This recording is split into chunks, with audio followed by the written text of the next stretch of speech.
Hello guys, my name is Sergey, and for those of you who are the first time on my channel, I'm a freediving instructor trainer in a crystal freediving on Koh Tao, Thailand.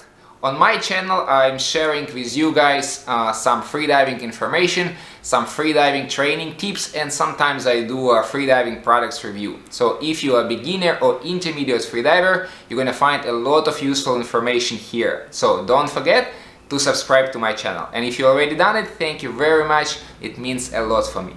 So for today I want to talk about surface interval for freediving open water session.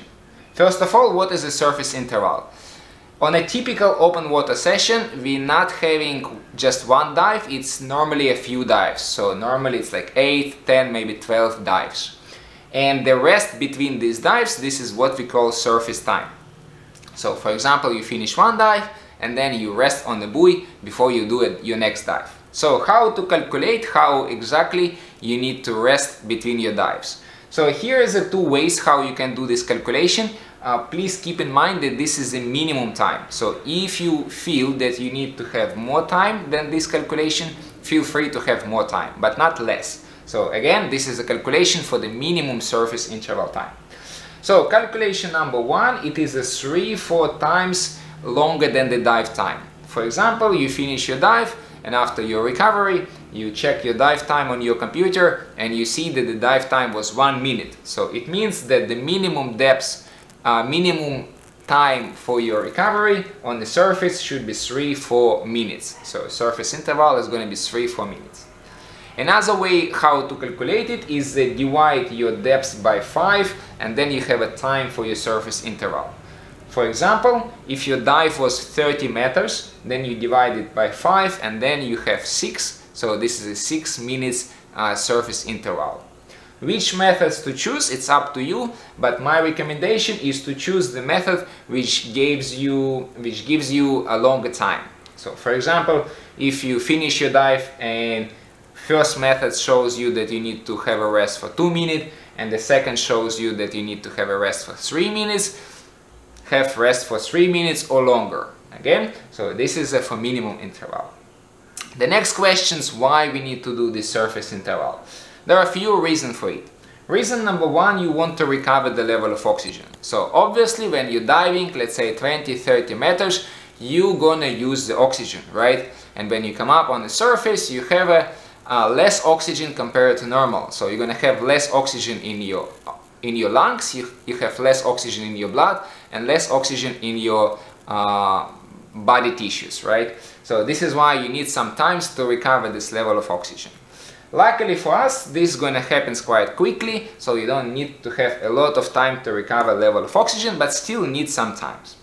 The second reason that you need to bring your CO2 level back to normal. When you hold in your breath and when you do a free diving, when you do a depth training, then obviously during your dive you're going to produce some level of CO2. And this CO2 which causes you urge to breathe, might be, maybe not, maybe your dive is going to be quite small and shallow and then you're not going to have urge to breathe, but still you're going to produce some extra CO2.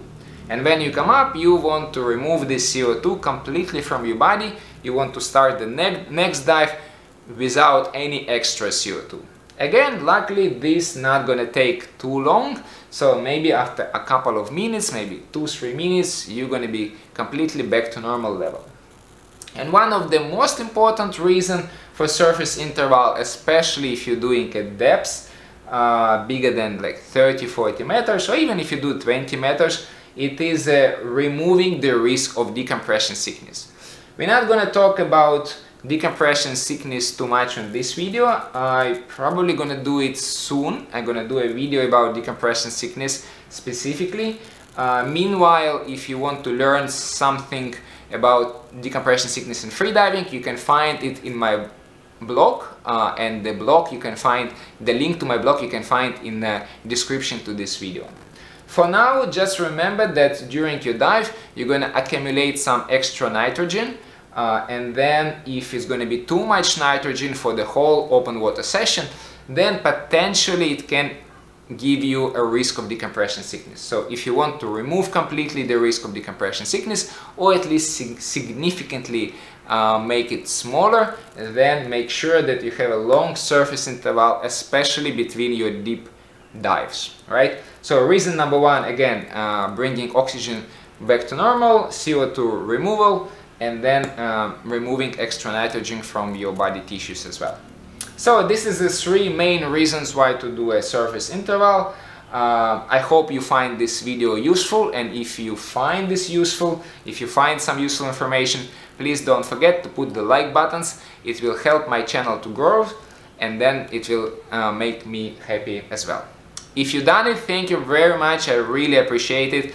By the way, feel free to comment in my videos, to put comments in my video, what do you want to see on my next videos. I reading all the comments, and then my next video is usually based on the interest of specific topic.